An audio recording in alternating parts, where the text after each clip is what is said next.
You asked for it, and here it is. We're going to be doing a tier list today of omens, and this was voted overwhelmingly by the community. I put a vote up on the YouTube channel, and over 58% of you said that tier lists were the #1 piece of content you were hoping that I was going to be putting out. So we're going to do it. Now, I need to do my standard disclaimer on tier lists, which is that tier lists are not a great thing for learning a game. What they are good at is they are good at generating discussion. Because what is going to happen is I am going to rate some of these perks as particularly good, some of these omens as particularly good or particularly bad, and then people are going to come out of the woodwork and be like, actually, that's the greatest omen the world has ever seen. And so the discussion that is created from doing these tier lists is something that I really enjoy. I hope that a lot of you hop into the comments and let me know where I missed things, what things I should try out. Lately, I've been doing a lot of random, strange, weird builds / science on live stream, and I get a lot of good ideas from doing videos like this. So without further ado, it is time to dig into our omens tier list. And first of all, you will notice that this tier list is not completely blank. And that is because I did not want to waste your time with the incredible number of omen of many fill-in-the-blank weapons. They are all about the same, and I think that their utility is very limited. So I have an example of one of those in the lower right here, Omen of Many Rifles. Rifles appear more often. I have used these specifically when I was finishing up my 1000 AP of each weapon unlocks in the meta progression system, and I didn't actually notice much of a difference. They are surprisingly unimpactful in my experience, so use at your own discretion. They might be useful in boundless mode if you're like, I want to go all poison staffs. Picking up the poison staff one could be interesting. But that's going to do it for the boring ones. Let's get into the real omens, starting with Omen of Tainted Bloom. This is tainted essence gains are increased by 30% at a cost of 2 slots. I think for early farming, this is a useful omen to pick up. So I'm going to put it in kind of like the situational category. It doesn't increase your power level. It's a little hard to weigh against other things, but fundamentally, if you are in the mode of trying to generate more tainted essence, this is a great one for you. Very similarly, Omen of Tainted Harvest is just the little brother of that particular omen. And at a cost of only 1 omen slot, it gives you a worse return on your investment than its predecessor, but overall, not terrible. Situationally, if I were farming essence, as a side note, we haven't talked about this, but if I were farming essence, I would probably pick something like a map that I have reasonable mastery of. Like if you're just getting started, Gildenberg is a great one. Push the omen as high as you can. Push the apocalypse as high as you can, and then just put on these omens and generate as much tainted essence as you possibly can. Next up, we have Omen of the Clear Sky. The closest point the mist can be is farther from the haven. I think this is a surprisingly good omen, especially with recent changes that have been made. I'm not going to put it in S tier, but I will put it in A tier. The reason that I think this is good is that as we have understood more and more about the corpse system, corpse generation, the mechanics around corpse creation, this gives you a bit more latitude to not build a seer at all. I did a run just earlier this week that was a no seer, no Omen of Clear Skies, and the mist gets to be about 3 tiles away from your walls. That's a little too close. So I think Omen of Clear Skies pushes it back at least 2, maybe 3 tiles. It helps out a great deal, and I think for certain runs where you are aiming for lots of corpse piles, you want to save money and not make the large investment of buying a seer and then buying 3 workers, it is pretty good. Next up, we have Omen of Wealth. Haven starts with 40 gold and 135 materials. A lot of these are going to go into the B tier for me, and the reason is that I think this head start is not as impactful as you might expect. Having that additional bump of wealth kind of pays very little in terms of long-term power gains. You might be able to buy most of an additional gold mine, which might pay itself off in 2 turns, but it's not an easy one to kind of justify. And I think at the 2 cost, this one is not particularly interesting or powerful. Omen of Savings, these last 2, I think if I were going to go for it, let's go back for a moment. Omen of Wealth, if I was going to go for it, I think that the value of picking up both of them is pretty good, but I'm going to put Omen of Wealth in B tier because I think that wealth itself is the more interesting of the 2 dynamics. I don't think that the additional materials at the start of a run are particularly useful at all, but there are better ways to get more return on your investment. And then that takes us to Omen of Supplies, which I do think firmly fits in the F tier. I just don't think it's very good. It doesn't provide a lot. 100 materials is a drop in the bucket in the larger context of a particular run. So I kind of put it there. I don't think that there's a lot of situational value to any of these, like start with more resources. Like there's no builds that require you on the first night to build X or Y to survive. Next up, we have Omen of Vigor. Now, I like Omen of Vigor. I think it is a little expensive, but the way that I often rank these types of perks is that I ask myself, like, if I got a level up and I got an action point, would I be happy? And the answer is undoubtedly yes. 9 times out of 10, if I see an action point and a level up, I am going to take it. And for any of these stat-based things, I ask myself, how good is it and how expensive is it? The thing that holds back Omen of Vigor from being S tier from my perspective is that the 3 cost means that it is very unlikely to get used, for lack of a better explanation. Like, the action point is great in certain circumstances when you're investing heavily in heroes. It is nice to have 1 additional action point on everyone, but it's not that great at the cost. And honestly, I think I've talked myself out of A tiering it. So it's going to move to the top of B tier, I think. Next up, we have Omen of Vitality.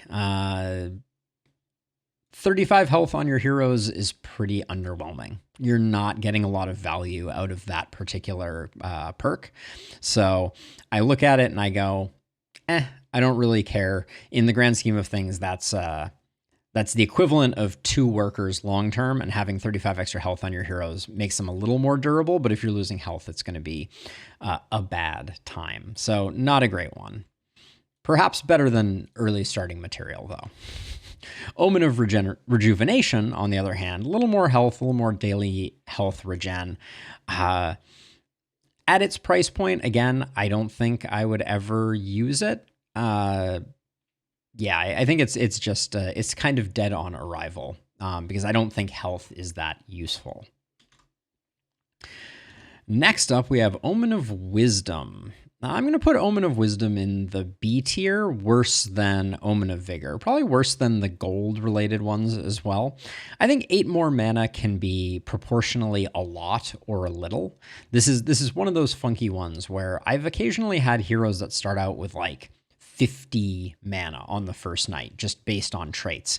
And so getting a less than 20% bump in mana is basically like 1 more cast. And without the capacity to get back that mana, it doesn't really pay much in terms of dividends. Omen of Mysticism, I'm a little more warm to. I'm gonna put it up here just above Vigor. And the only reason for that is that I think having more mana coupled with having some additional sustain in the form of some daily mana regen is probably slightly better. But it's still firmly in B tier. And in fact, probably below Vigor. Vigor, like it's right on that cusp of A tier that I'm struggling with a little bit. Then we have Omen of Swiftness, which is 1 omen point for 1 movement on all of your heroes. It's very similar, I think, to mana in the sense that it just lives in that B tier. It's nice, but rarely will I spend the value on it. And then we have Omen of Celerity, which I am a little more warm to. I think I'm going to put this in A tier just because if you were going for a high mobility type of composition, heavy focus on momentum, etc., the +3 movement points is pretty solid for 2 Omen points. Next up, we have Omen of Fierceness. Plus 10% damage is pretty okay. I think it fits in the A tier towards the bottom. It's fine. There's not a lot to say about it. More damage is good. There are certainly other places that I would try and pick it up first. And then its kind of elder brother, Omen of Mercenary training, gives you 3 damage every morning for the first 6 days. So that's a total of 18% damage, and then 2% on each day after that. So on Elderlicht, you're looking at another 8 or another 16 damage. There's a lot of damage you can get from Mercenary training on longer maps. I don't think it cracks into S tier, in my opinion. I don't take it very often. There was a bug with it for a while that kind of like soured me on it a bit, but it's not quite where it needs to be from my perspective to be totally worth it. I think damage is one of those things that you're going to be picking up a lot of. It's available on a lot of gear. I think that's just fine. Omen of Sadism. I think this is my first S tier that I'm going to give out.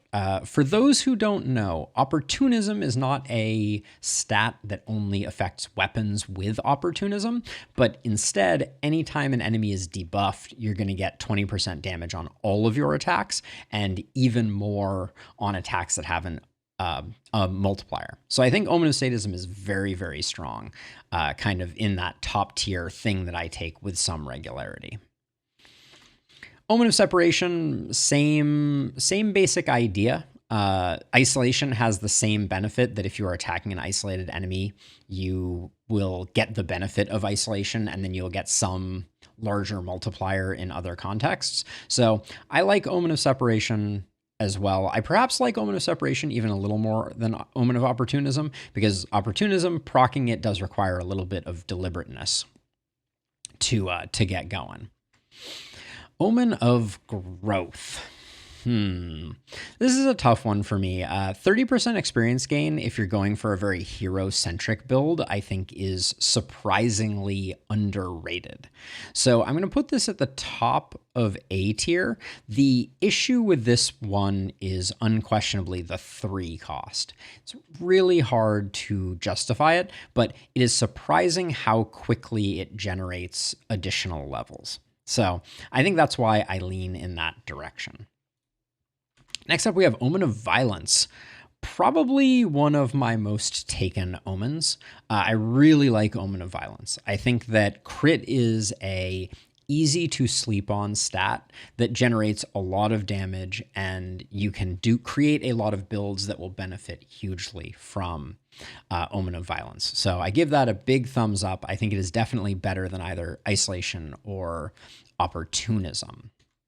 Then we have Omen of Softening. Omen of Softening is a tough one. I know a lot of people swear by it. It is nice because it removes all the resistance that is innate on enemies in later maps and higher difficulties, mostly later maps. But I still think that in the grand scheme of things, it probably lives in very low A tier with a leaning towards B tier just because it is cheap. So I'm going to put it top of B tier for the time being. Then we have Omen of Dexterity.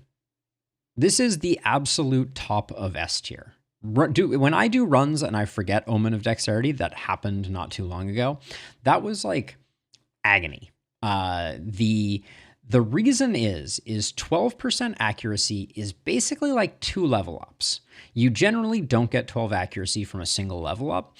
And so 12% accuracy puts you in this sweet spot where you can basically ignore accuracy for the first half of a run, and you can pick up other level ups that are more impactful and more valuable. So I think Omen of Dexterity is basically a must take. Many of these S tiers will fit into that camp. Omen of Sturdiness, very situationally maybe. Like I tried a run where I took it just yesterday where I was trying to like do tanky things, and even then I'm not sure that it was worth taking Omen of Sturdiness. Its 8 block just is not that impactful in the grand scheme of things. I had heroes that had 50, 60 block. The Omen wasn't making a big difference. Omen of Steel, I think, firmly fits into this F tier of like armor, HP. They don't do a lot of good. They aren't moving the needle for us in any particularly meaningful way. So don't really care for them, not particularly enthused about them.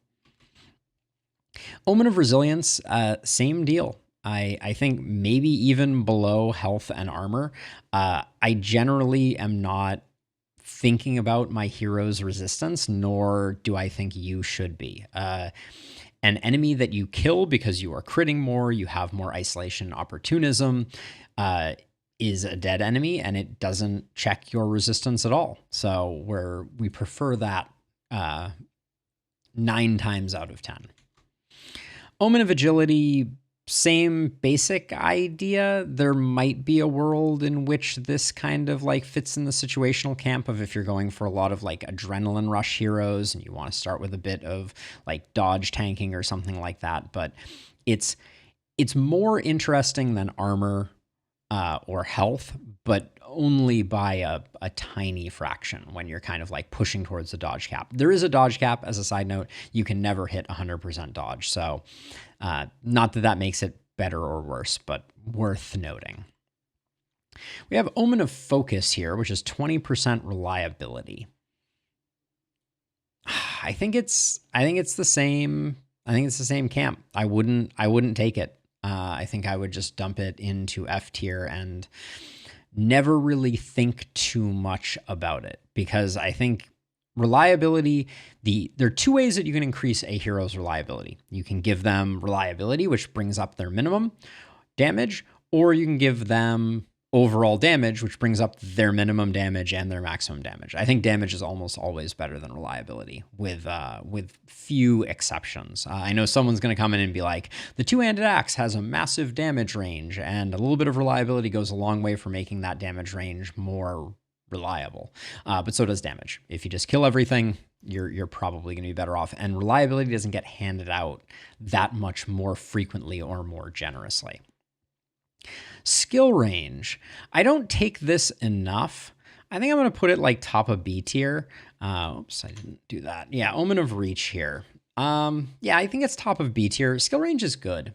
Don't underestimate skill range. It's very similar to movement, but I think slightly better than movement because it is a little harder to come by. You're going to find more movement on items than you're going to find skill range on items. So picking up a skill range on all of your heroes is, I think, better than picking up a movement point on all of your heroes. Although both of those just increase your overall scope of influence. Omen of Countless Paths. All heroes have +1 attribute rerolls each level up. Rerolls are bad. It's a weird thing, but like taking omens that encourage you to reroll are like omens that are pushing you in the direction of the sunk cost fallacy, right? You're like, well, I've rolled this far, I should roll further. If you get to the point where you're on 2 options left and you're rerolling, you probably have garbage and you're probably going to get garbage. So I wouldn't waste the omen point on this. I think I put it in high F tier. Omen of Advanced Training. Like, I'm going to put this one in low S tier, because I think that people sleep on Omen of Advanced Training, and I'll tell you why. At first blush, attributes have a greater chance of being uncommon or rare during hero level up. You initially say, okay, so I'm going to get more of everything. More crit, more damage, more accuracy, more whatever. The other thing that this Omen does, though, is there are certain attributes that only show up at the uncommon or rare level. I'm thinking multi-hit. I'm thinking propagation bounces. Those are worth a lot more than a blue increase of damage, as an example. And this Omen is increasing your chances of getting those as well. So I think worth more than you might think. In the same vein, here's one that I don't use too frequently, but I plan in runs to use it more. Omen of Talent. All heroes have +1 perk point. It increases the max, and it gives you one before the deployment phase. I think this is sneaky very good because, first of all, having more perks overall to distribute opens up new build opportunities. It opens up more flexibility. Having that extra top level perk is a big deal potentially. It might be the difference between getting Big Game Hunter and not getting it.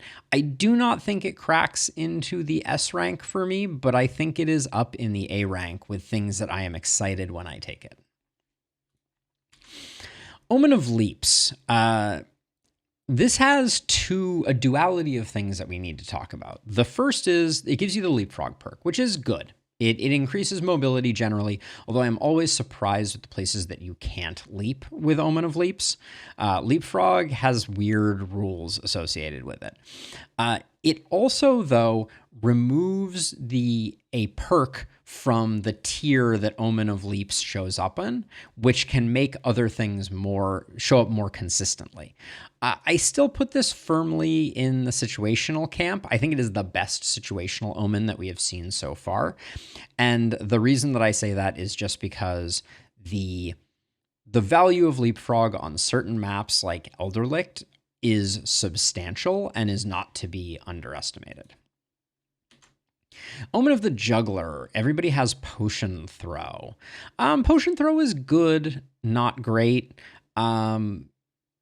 I think that this is bad though, and I'm gonna put it in F tier, and I apologize in advance. But the reason that I think it is bad is, I'm gonna go low B tier with it. The reason that I like it is you get an extra charge with the potions that you have. So if you are going for a heavy alchemist build, you're building multiple alchemists, you're generating a ton of potions, everyone has a bunch of energy potions and strength potions and all that kind of stuff, maybe there is a world in which that particular build works. And that's why I'm going to put it actually in situational. But you really have to build around this. It doesn't just naturally happen. Its counterpiece, Omen of Boxing, did not expect you to show up at this moment.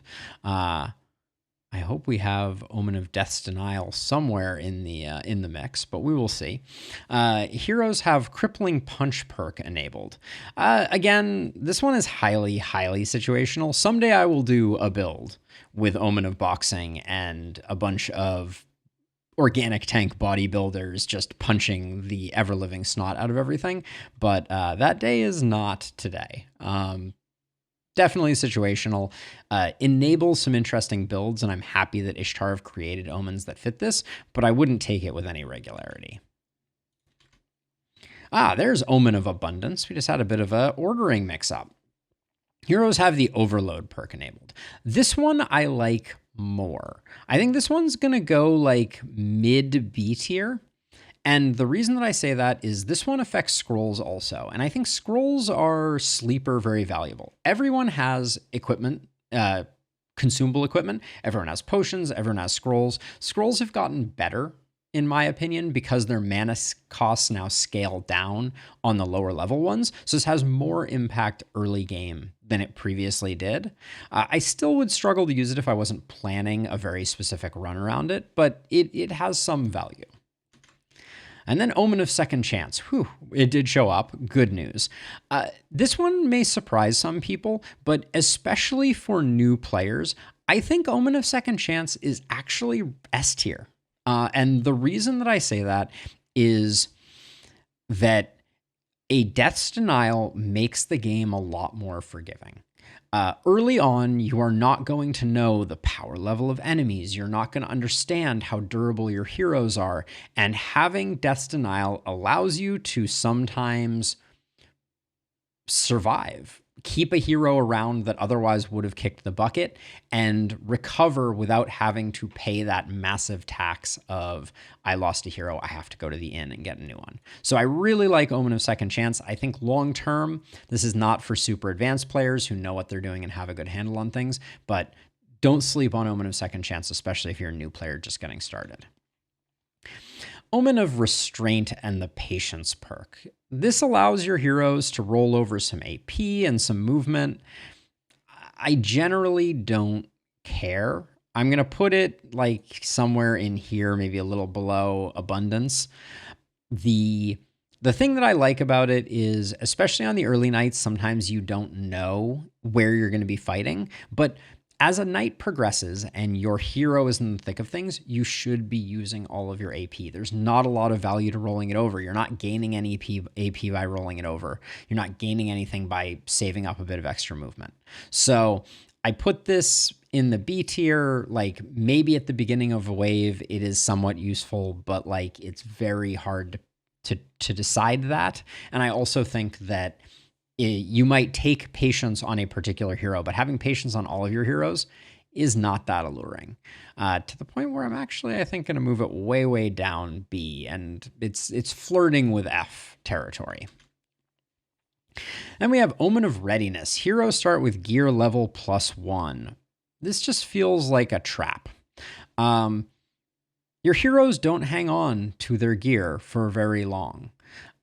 This perhaps gives you the ability to more aggressively build out gold mines and things like that. But like early nights, you're fine with the base level gear. Like spending an Omen to be stronger in the early game is just sacrificing power that you could get from Omens in the late game. So I don't think that it is a good choice to select Omen of Readiness unless you have a very specific situation where you're like, I just can't survive the first night of Elderlicht, then maybe pick up Omen of Readiness, but you're doing yourself a disservice in the long term. Omen of the Wanderer. I have such mixed feelings about Omen of the Wanderer. I'm going to put it in A tier. A place of reverence without being S tier. Here is the deal with Omen of the Wanderer. When you select Omen of the Wanderer, you get the fourth hero that your inn would have enabled you to recruit immediately after buying the inn. You do not have to do an upgrade on the inn in order to get your fourth hero. So you build the inn and then you immediately get your fourth hero. So what you are saving is you are saving the need to build your inn before you get your fourth hero.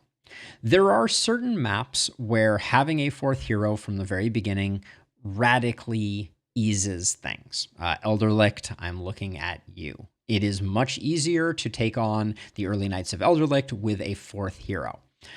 But you are also hamstringing your long-term potential. Omen of the Wanderer hurts you in a very specific way long-term because the additional hero means that your shared XP pool is being split between 4 heroes rather than 3, which means you are going to get less level ups from your first night, your second night, and your third night, and your heroes are overall going to be less leveled.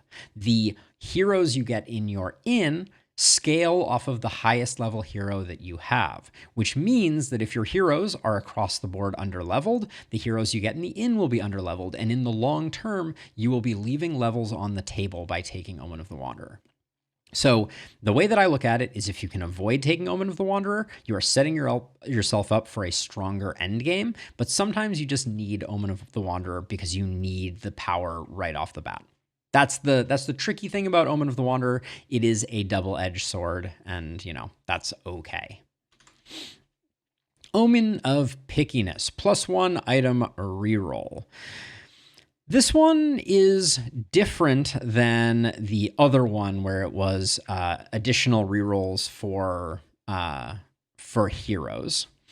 I like Omen of Pickiness, but not a lot. I'm going to put it at the top of B tier. And what I will say about this is you will often have... So first of all, when you reroll items, you do not lose selection. So that's the first reason that I prefer item rerolls over hero level rerolls. It's cheap at 1 cost, so I kind of dig that about it. And you generally are going to have 3 duds in a given run. Each given night, right? So over the course of Elderlicht, where you have 14 nights, it is highly likely that you are going to have 3 corpse piles that give you garbage, and Omen of Pickiness makes those 3 corpse piles potentially better. But rerolls are RNG. I think there are better things that you could be spending your resources on. Next up, we have Omen of Opportunities, which is item rewards offer +1 option to choose from. I have not used this one too terribly much, but it strikes me as being very similar to having an additional reroll, but slightly better. Because if we take the last game that I played on Thursday's stream, I had one time where I salvaged, I think, 4 corpse mountains, maybe even 5 corpse mountains. It was a long list of items, and it was way more than seeing 3 additional items. If I had had this, I would have seen 15 additional items potentially, which is pretty big. So I think if you're going for kind of like a corpse pile build where you're trying to get lots of items that way, or you are going for a heavy production build, I think Omen of Opportunities actually slips into A tier. I've convinced myself. It is the bottom of A tier, but it is A tier nonetheless. Bargaining. Items sold at the shop give plus 10% gold. I do not use this one frequently, but I think it lives in A tier. And the reason is, I'm gonna put it like right here, over by Omen of Mercenary training. The reason that it is so good is there is no single better source of gold in the last spell than selling items from corpse piles or production buildings. That is like, I have runs like the run that I just had where I have like 1,800 gold on a given night. And with this, that 1,800 gold would be 2,000 gold. It makes a big difference, even just that 10%. It's why Shopkeeper's Friend is so good, and this is another source of making your sales better, which you then can convert into more items, and it has a pretty significant effect on your power level. Omen of Scavenging. Ruins and corpses yield 20% more resources. These were the omens that I used in my last run, so I may be a little partial to them, but I think that you get a lot out of this one, especially on non-Glintfine maps. The value of 20% resources is pretty decent. Overall, like, this gained me a lot of gold. It gained me a lot of resources. The only reason that I don't love Omen of Scavenging is because, especially when you are getting to the point where you're breaking down corpse mountains and you're breaking down like the second tier of corpses, you're not actually getting materials and gold from them. So Omen of Scavenging kind of takes a hit when most of your resources are going towards item collection. Omen of Lone Scavenger, though, I really like. I think almost all the time, this pays huge dividends. It's basically a 13th worker for 2 cost. And the 2 cost makes it probably a little below growth and some of these other ones, but it's good because it's a free corpse pile. It's a free use of, it's a free ruin. It allows you to move a little faster and maybe get 2-4 ruins a little before you otherwise would have. It is a surprisingly big accelerant on your economy. So I really like it. Omen of Bursting Flesh. You do it for the memes. I love it. I think it is my favorite meme item. But it falls victim to something that also the next one, Omen of the Vulture, when we talk about it, falls victim to, which is that enemy corpse piles, you don't know where they're going to end up. Fundamentally, you can have a wave hit you from the east, and then the next wave hits you from the west. And as a result, all of your exploding corpse piles don't do anything. And because they disappear at the end of the next night, that is completely lost opportunity cost. You got nothing from those corpse piles. Also, corpse piles being in your base causing panic is something that I think they need to patch out. But until they do, you're going to have enemies wailing on corpse piles, potentially in your haven, causing panic, only to then explode. It's not quite there. It has a lot of potential, but not yet. Omen of the Vulture, you can tell that our descriptions are up to date because Omen of the Vulture actually tells how much gold and materials it generates, and it's a lot, but it is awkward, unfortunately. I want to love Omen of the Vulture so much because it's such a cool concept of just letting the corpse piles decompose. The problem with it is, if enemies kill the corpse piles, you don't get any resources from them. And you can't leave the ones that are in your base up necessarily. And if two waves stack up on top of each other from the same direction, you basically watch Omen of the Vulture get neutralized. And at 2 cost, it's too expensive, unfortunately. Like, I think there's potential there. Like, I did a run with it and it generated a fair amount of gold. I'm going to put it at the bottom of B tier because I don't think it's truly terrible, but the RNG really hits it hard, and that makes me pretty sad. Omen of Quality. Items have a better chance to be of a higher level. This one is another sleeper trap, unfortunately. I'm going to put it at the top of F tier, if I can get it there. There we go. Here's the problem with Omen of Quality. Items being a higher level makes them more expensive. That means that in the shop you are like, if you're doing a lot of shopping, actually, I'm gonna bring this up to B tier, and I will explain why. But if you're shopping, you are potentially going to be spending more because you have selected Omen of Quality. We'll also talk about Omen of Rarity in a second. But if you are going for a production strategy, I think Omen of Quality has some legs to get those higher level, get more level 5 options and things like that. When I get to the end of runs, I'm often not working with a full deck of level 5 gear, and level 5 gear is a big step up, right? The Archmage's Wand at level 5 gives 2 multi-hit. It only gives 1 multi-hit below that. So there is some value to item level, significantly more value than higher rarity. Higher rarity, I think, is this one I'm going to put in situational, because if you're going for a production build, maybe it works. But the problem is very early on, when you only have the shop, Omen of Rarity makes it harder for you to afford the base level weapons that you need to buy, right? If you open up the shop the first night and you're like, okay, I just need 3 more weapons so that my heroes can do what they need to do. Oh, everything in the shop is legendary or blue. I can't afford to buy anything. It has a surprising downside that I think hurts you, but once you get your production up and running, let's say you select a few other things that we haven't talked about yet, you get this insane build going where you're just generating tons and tons of items, and you get like these super high level items.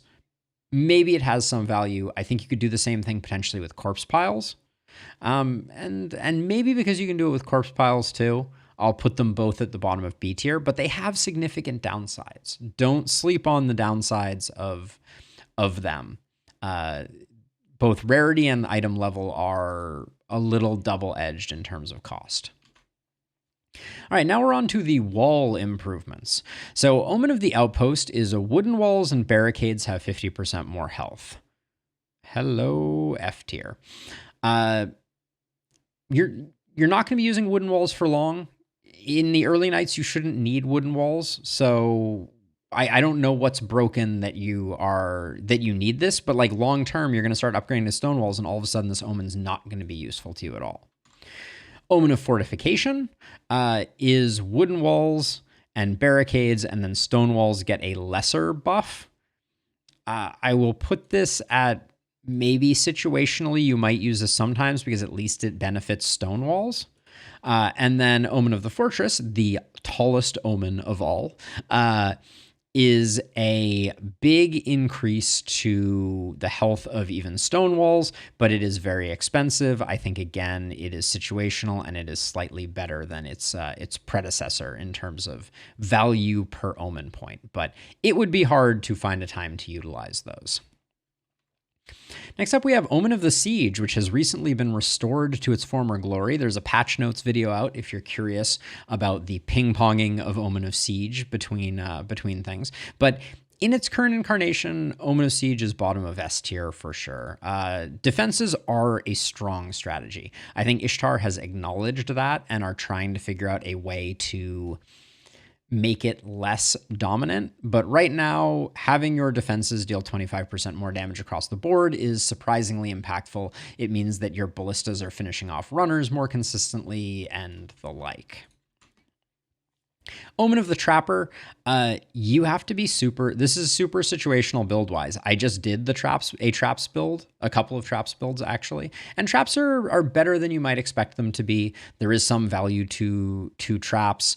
And I might actually, yeah, I think it's situational. Like if you're going to go traps, you're going to go traps and you will build this, but it is pretty good if you are going traps. I like Omen of Trapper a lot if you are going traps.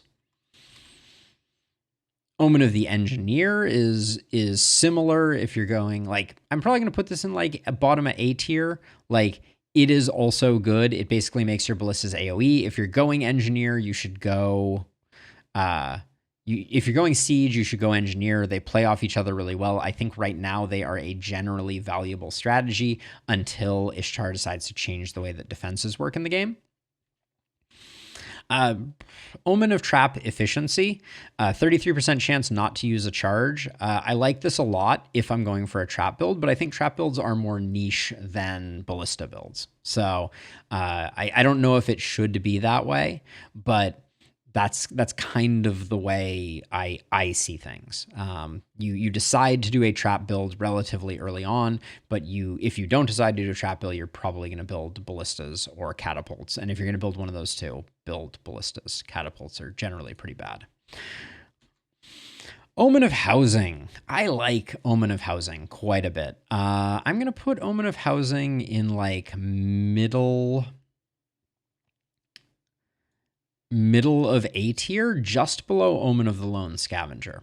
And the reason for that is that I think housing has more diversity of application. So having an additional house is potentially having 3 more workers per night. And actually I think that bumps it up now that I think about it. And 3 more workers a night you can do a lot with. That's a 120 gold from gold mines.